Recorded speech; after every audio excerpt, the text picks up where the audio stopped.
Het seizoen is voorbij, het zit erop. Mooi afgesloten, winst van de Bene League. Maar ja, als we terugkijken naar het begin van het seizoen, het bestuur gaf aan, we moeten verjongen, we hebben last gehad van COVID. Weinig verwachtingen dit seizoen. Hoe voelde dat voor jou? Yeah, I think, looking back on it, that was something we leaned on in tough times too, knowing that what the plan was. And I think when you come out with a plan, some of the tougher losses you went through, some losses, unexpected losses, losing back-to-back to Galena at home, which was frustrating for the group, for myself, for the coaches. You look back on it though, and you realize, okay, this was about building, and certainly the successes were welcomed along the way, but not expected to win the Bene League championship, and we knew it was going to be a building process throughout the year. So it was clear, and that was our focus with Jaco and myself as the coaches, was just make sure we keep building and keep encouraging the guys, and when it was frustrating, keep pounding the message in, because we knew that eventually it would lead into the growth we wanted to see. Hey, je moest ook bouwen, hè? Want 6 spelers van je eerste 2 lijnen die waren niet meer bij het team, die zaten niet meer bij het team. Dus je moest eigenlijk helemaal opnieuw beginnen. Voelde dat voor jou ook zo? En is dat lastig of maakt het juist ook een uitdaging?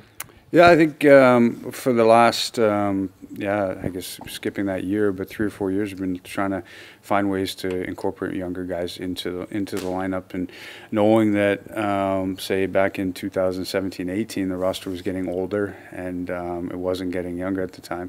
And then so as we go through with 2019-20, that kind of season, you have Jeremy, you have Fritz, you have Pim, you have younger guys moving into spots that are more and more important, and building with these young guys and continuing to add them is part of the process, and I think you have to stay on top of it.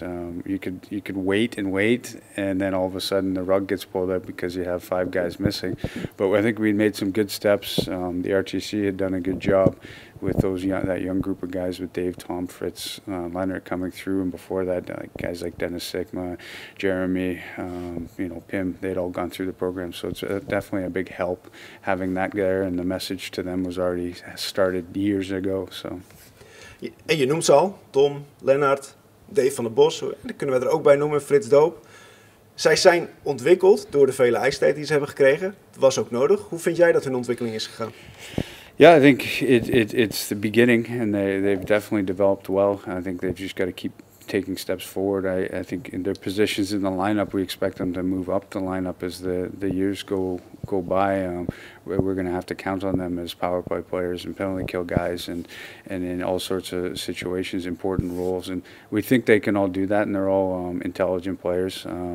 The one thing with most of those guys is they wanted to get better, and they chose to join the RTC program.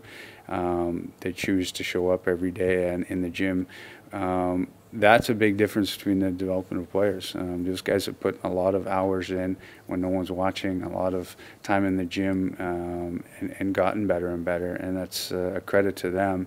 And for the players that want to get there, I think those are the great examples. You have to watch what they do every day and how they act every day, and you see why they are where they are and why they get ahead of some of their peers is through hard work and discipline, and they've done a great job. Like I said, though, the development is just beginning. I think we talked in the season about a couple big games and their experience. Now they have some experience, but if you look to guys like who've been around a long time, like an Aldo or Brent Janssen, how many finals they played in, and how many times they've been in the championship games. That keeps growing and growing, and eventually it becomes second nature to play in those games, and you're a little bit more comfortable. De jonge jongens zijn ook denk ik het voorbeeld voor de jeugd weer, wat bij de jeugdteams nog speelt. Zijn dat de nieuwe sterren voor hun? Yeah, I think whenever you get to the first team, we talk about our guys. You're a bit of a role model for the young kids. I got my own son who looks up to these guys and comes home and wants their autograph and things like that. So I think they may not realize it, and while they're in the moment, but they are definitely a role model for these kids coming up. And you hope that with anything, that it gives younger kids the confidence to know that, okay, if I do put the work in and I do get those opportunities, I will be able to make that next step. And I think that's a big part of that process whenever you go through it. If there is no future and there is no hope, a lot of times the kids fall off and they don't do anything. Well, we hope we can give them hope by showing what these guys are doing, and then the next level, the next group comes through.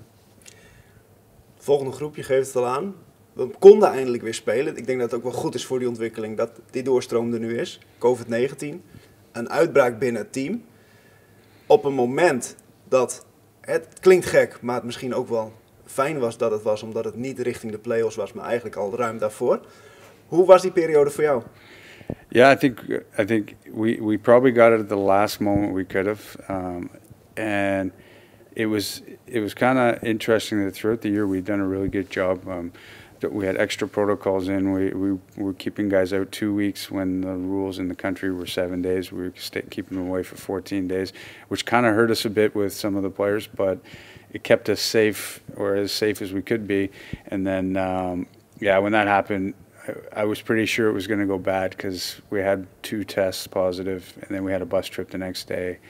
And everyone had tested negative, but coming 3 days was, I think we had 15 guys test positive at the time. So it was unfortunate that it happened at all for players' health, but everyone came through it pretty good. So that was a positive side of it. And I guess the downside was we missed those 2 games, which could have helped us in the standings. Those 6 points could have been big for us getting further up. It didn't seem to matter. We did a good enough job in the playoffs going through it, but could have been a difference between playing Luik at home in Game 3 versus playing on the road. It was difficult. Yeah. 2 belangrijke momenten eigenlijk. Hè? COVID-19, wat het hele seizoen speelt. Daar straks nog even wat over. Ook in december het overlijden van Geran Beers. Hoe kwam dat binnen het team? Yeah, that was, I think it still is a shock. It's still like you'll see pictures or videos and Geran's walking by, he's on the bench, or he's in a team picture that's up on the wall, and you kind of the things you would do, you're looking around of where is he, and then you remember the fact that he's gone, and I think it still is a shock. I comprehend it. It's tough. When Rob told me, I was the first one to know, and I didn't even know what to think and where to go, and we had to go tell the guys and how to tell them without really knowing any details or anything that's going on. So that day was a tough one, and the guys took it hard. The whole Flyers family took it hard, and it was definitely a moment where you question everything, and you look at your family and give them a hug, and the people close to you, and then you realize how lucky you are to get up every morning. And I think that was something that we talked about with the players, how lucky we are to be able to be part of a hockey team and get here every day. And through those tough moments, I think you find that inspiration in that. And the guys certainly played inspired coming out of that in his memory, definitely. And I said to the guys after we won, I said, there's something telling me that Geran was on our shoulder in that 5-on-3 in overtime, because at that moment it didn't look like there was going to be too much hope for us to win. So we definitely needed a miracle, and I think he was definitely pulling the strings to get that miracle to happen. Ik denk dat veel mensen van de Flyers-familie dat ook gedacht hebben op dat moment. Ja. Yeah. De knop moet op een gegeven moment ook weer om. Dat lijkt me wel lastig. Yeah, I think the first game I don't think was as difficult. I think there was a lot of emotion and energy and adrenaline. Het was ook voelbaar in het stadion, ook omdat het een leeg stadion was natuurlijk. Yeah, but I think the guys really wanted to do it for Geran, and so we played Den Haag, which was going to be a tough game no matter what, and they came out and played great, and we get the win, and that's it was an emotional win, and I think the guys were super proud to be able to honor him in that sense. There's not much more we can do, but respect him and respect it through working hard and giving our best effort. And that was what the guys did, and they did a great job. Iets om trots op te zijn ook. Ja, for sure. Het lege stadion, ik verkaakte hem net al even aan. We hebben een aantal wedstrijden zonder fans mogen en kunnen spelen. Aan het begin van het seizoen mochten ze erbij, al was het niet volledig. Toen werd het weer dichtgegooid. Aan het eind van het seizoen gelukkig volle bak. Hoe is die periode voor jullie als team geweest en voor jou als coach geweest om zonder fans in het stadion te moeten spelen? It's definitely different. I heard my own voice more, yelling, but the emotion of it when you hear that eruption of noise when we score a goal, that's just all gone. So a lot of what we discussed with the group was trying to create energy ourselves, and that energy from the bench, and a lot of talk, and more so than normal, trying to make sure that we create that energy, because it does turn into a practice feeling where there is no energy. And as much as it is competitive, if you watch even the highest level at the NHL, it is less emotional, and you've seen it in the NHL playoffs in the bubble. It's not the same without the fans, and from the moment you go into warm up, you feel the buzz in the stadium, and the puck drops, you get more and more, and when the fans get going, it creates a great atmosphere, and that's all gone. So it's difficult. It was difficult, especially for a team like us who typically does have a good crowd. There's some teams that play in front of a few people every game, and I'm sure it didn't matter. But for us, it definitely took away some of our home ice advantage, and we always prided ourselves on playing well here, and that definitely took some of that away. Als je dan terugkijkt, zijn de wedstrijden zonder publiek, in jouw ogen, zit daar minder spirit in dan met publiek? Yeah, I think it's only natural. I think that, if you look at the game 2 against Den Haag, the energy coming off, we score the third goal. Right away we come back and get the fourth goal. And that energy, that comes from that the fans. You can see it in the guys' faces, the excitement, the noise coming out of it. It's definitely part of it. And that as well, at the end of the game, the fans were giving their team a hard time.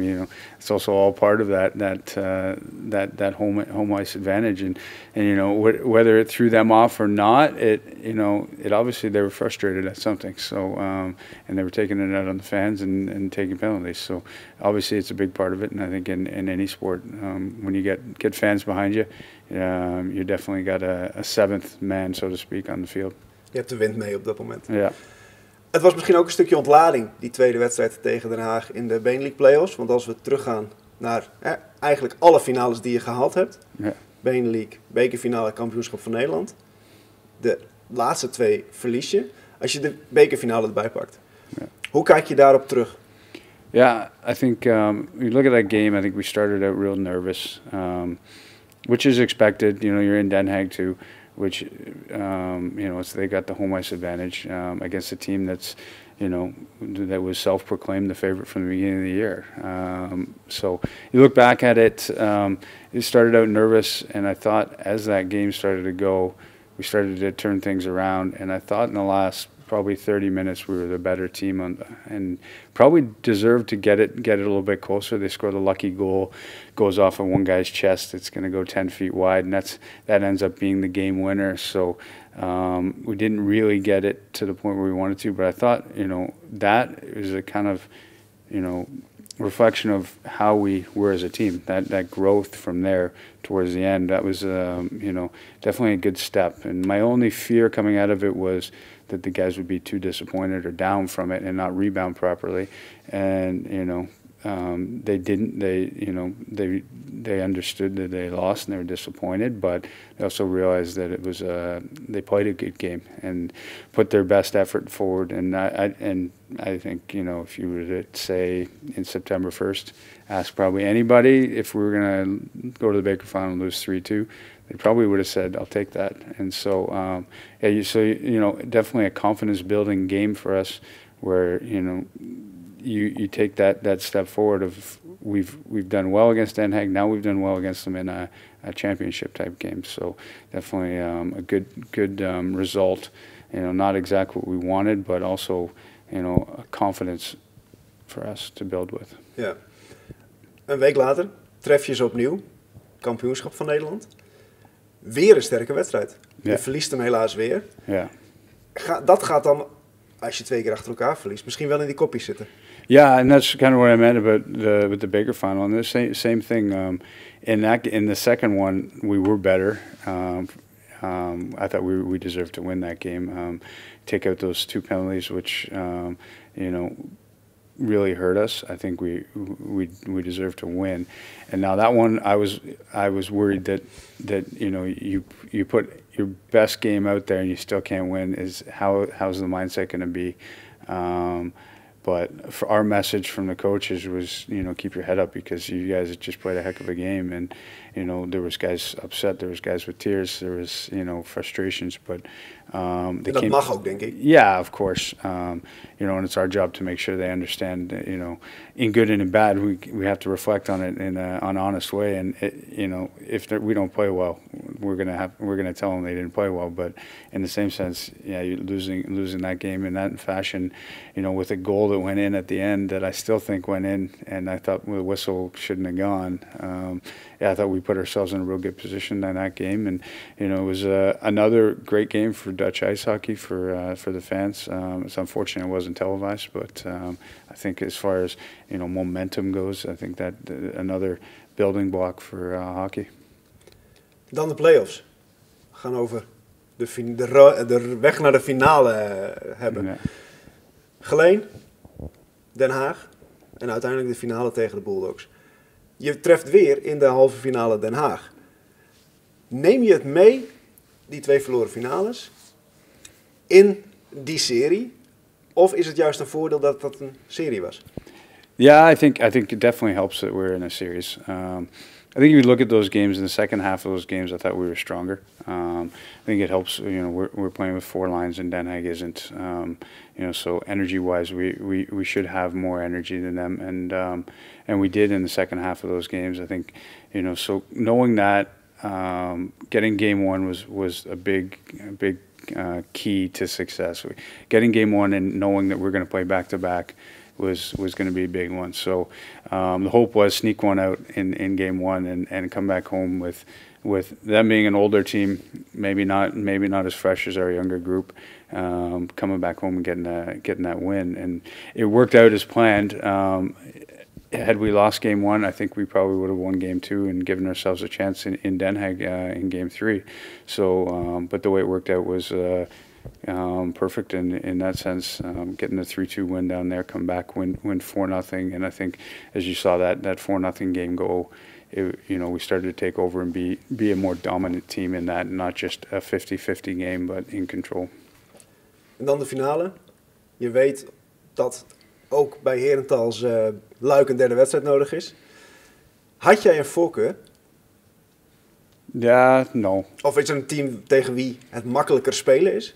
No, I got asked that a lot. I still don't know what the right answer would be. I thought all along Liège was probably the toughest structurally that we play. The other side is as a coach you can find solutions to that. Herentals plays a little bit more run and gun, which is a little bit tougher on our guys. We've always had difficulty with it. Now Herentals maybe not as strong as Liège, but offensively they've got the firepower that you could go play them and they could score 7 goals. Just from the way they play, which is uncharacteristic of most teams. So either one, there was pros and cons. So playing Liège, playing Herentals, we were going to have to drive no matter what. We didn't have home ice advantage against either. So flip a coin. The ice was terrible in Liège. You got no glass in Herentals. If the weather's warm, the ice isn't great there either. So. Yeah, there's both of them kind of balance out of, does it really matter? Wat heeft volgens jou het verschil gemaakt in die serie? Want je wint in Luik, verliest hem thuis, uiteindelijk in het hol van de leeuw pak je de titel. Yeah. Over 3 wedstrijden, wat maakte volgens jou het verschil? Yeah, I think again, us playing with 4 lines definitely made a difference. I think at the end of game 3 they were done. There was not much left on it, and I think when you see Ropa go by Bremer, who's a pretty good skater himself, and you can see the energy level on their team was low. Yeah, and the other difference was goaltending. Marty made one more save than their guy, and that's, you know, those 2 goalies played really well. That game 2 at home, I think we had 43 shots on goal to their 17, and halfway through game 3, you're thinking, are we going to ever score? Like, everything this guy's stopping. So that, you know, that was a great goaltending battle, and I think conditioning, or, you know, the use of our 4 lines versus them playing 2.5 lines, I think definitely made a difference for us towards the end of those games. En een ontlading naar die goal. Yeah. Yeah, I don't know. Edwin had asked me, "Are you going to see you celebrate if you win?" And I said, "I don't know. We'll see. It depends." And a lot of times, you know, it's 4-2 with an empty net, and there's no big moment that changed it. You know, a lot of times you see the goal happening, and it's the focus is on the next shift. But in this case, there was no next shift, and it was a huge moment. So I pretty much almost jumped into the stands, and you know, couldn't have been happier at that moment. So definitely celebrated, and I couldn't get out on the ice quick enough to go see the guys after hugging the staff. So. Het is misschien ook de ontlading van een raar seizoen. Yeah, I think it is as well. It's, you know, one of those weird, crazy seasons. I guess the COVID's thrown at us all with, you know, with everything that's happened, you know, with you go through it with COVID, with Geran, with playoff game in Leeuwarden, just all these, you know, strange things going on that you don't have any control of, and then you come back and you end up with this result, which, you know, if you asked me in September, I figured that Bene League would be the toughest one to win, having to go through three series to win it. And I thought, okay, well, Baker National Championship, it's a 1 game. Who knows what can happen in 1 game? You never know. And so winning the Bene League, it was definitely the toughest of all of them. And you know, in a hockey sense, it's the biggest one. Precies. Ja. Een mooie afsluiting. Was het voor jou het lastigste seizoen, als je terugkijkt op al die jaren dat je al actief bent als coach hier bij de club? Was het lastigste seizoen wat je hebt meegemaakt? I don't know. It depends how you define that. I think the work was maybe more, but the reward was more. So does it feel like work when the reward is so high? You know, as a coach, you're going to give your players everything you can and everything that you can do. Because once they get on the ice, if they're not ready, you haven't done your job. So when they give it back to you, that effort, it doesn't feel like work, and you enjoy doing it because you know you're getting out what you put into it, and that for me is the biggest thing, is watching the guys go out and succeed and do well. And if you don't win, you don't win, but putting those efforts in, like the Baker final, playing a really solid game, and the national championship playing a great game, and then winning. But if you don't win those first 2, the work wasn't not worth anything. It was part of the building process, and winning the end was just the cherry on the top. I think if we had lost in game 3, we would look at the season as being a successful year. And maybe some people would be disappointed, and players, we would all be disappointed we didn't win. But you always have to step back, and as we talked about at the beginning, reflect on what the goals were at the beginning of the year, how you looked at things. Getting there, getting in these spots, was it a failure to get in these spots and lose, or was it a success to get there? So that's how you have to look at it. And the one thing we've made a priority over the last, since the 2019-20, was bringing in hardworking people and making sure that we've got guys who are going to work hard. And you know, when Nijmegen goes out, we're looking at guys like Afe and Wessel, who we know are good, hardworking people. We're going to give you honest effort every day. That's the kind of people we've been trying to look for, guys like that. And I think you're just going to keep building a stronger and stronger program when you have good people around like that who are going to work hard. Je hebt verlengd. Je blijft aan als coach. Je noemde al en een aantal stappen die gezet zijn. Wat zijn je plannen voor volgend seizoen? Yeah, I think we've already been, I think 2 days after I was sitting with Hank and having our meetings, but I think we got to wait for the league's rules on imports and those things, which always, make it difficult. I would like them to have a firm plan for multiple years, because I think with our organization, and I hope the rest, you'd like to plan for not just one season, but for 4 or 5, and look at, okay, where are we going to be as these guys retire, as these younger guys move up the lineup, how we're going to be. And when you're constantly changing number of imports, there's always an argument about the status players. It's tough to really make a plan long term. Mis je die fundering?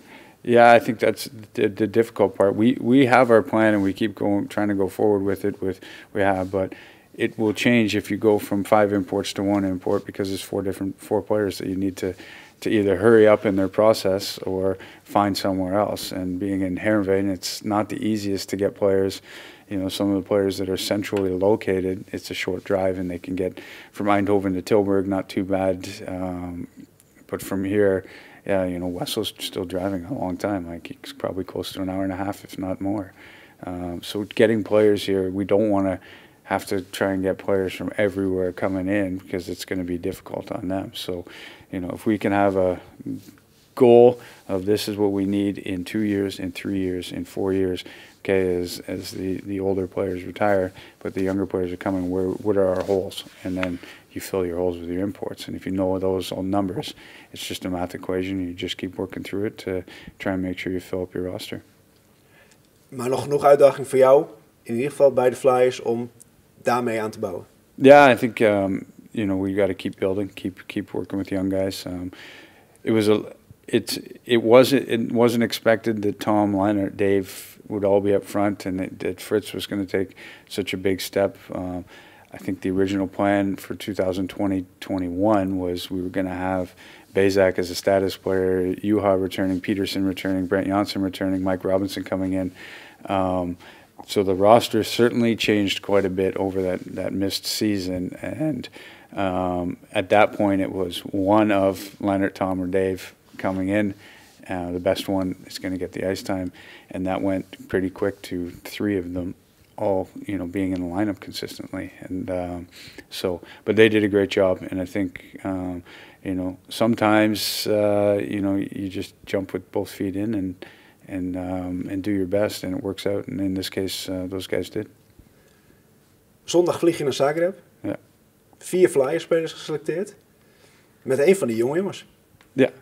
Yeah, and bringing Afe in, he's not an old guy either, and Dennis far from it as well. So, the plan from the national team from the beginning was to have a younger group, and there was definitely some disappointed players not being brought into the pre-selection for sure. But from the ice hockey bond was the mindset of having a younger group, and let's build with these guys. Same mindset as we have. You can rely on these older guys, but when they're done, if you have nothing left in behind, you're gonna have trouble. So definitely great for Fritz and for Afe, for Dennis, and Marty as well. Marty's been there a lot, but every time he's called upon, he's happy and proud to represent the country. Same as myself, I have a great time doing it. I learn a lot working with Doug and Josh and Bo, and it's always great in that international feeling, and it's a different feeling. You get, as we say, we'll have 4 game 7s, so to speak. Every game's a must-win type mindset, and it's a different experience than playing a whole season, but it's fun to watch this group grow, and we've seen it over the last 3 weeks. It's just they've been getting better and better, so we hope we can do the country proud. Ben je na het WK blij dat je het spelletje even los kunt laten, of kriebelt het alweer en kan je niet wachten om weer op het ijs te staan? Yeah, I'm usually kind of done by then. It's It is sometimes gets to be a long season, but maybe it broke it up a bit this year with no games in that month of December. whatever December, January period. And we broke it up a bit, so it doesn't feel so bad this year. Like some years you're tired from it, so it's usually good. That usually June is kind of a quiet month, and then by July you're kind of working back towards the season. So it doesn't ever really stop, which is also something you're lucky to be doing. So in one sense you can work yourself to death, so to speak, and in the other sense it's fun to do. Maar ook wel fijn om eindelijk weer even terug naar huis te gaan, denk ik. Yeah, we'll go home in June, and that'll be nice. It's been a long time. My parents haven't seen the kids in a while, so it'll be nice to see that interaction. My mom she's got all grandsons except for one, so Lily will be spoiled. I'm sure they'll get their nails done and all those girly things, and my dad will get to see Jake as a bigger boy than the baby he saw him the last time. Het zal hem trots maken, denk ik. Yeah, for sure. And I think part of it being Canadian, and they want to show them part of Canada, so we're going to do some trips and things like that to show them not just there's Nana and Papa's house, but this is Canada too, and these are some special things you can do here. Ga genieten in de zomer. Opladen voor komend seizoen. Ja. Dankjewel. Sounds good. Thank you.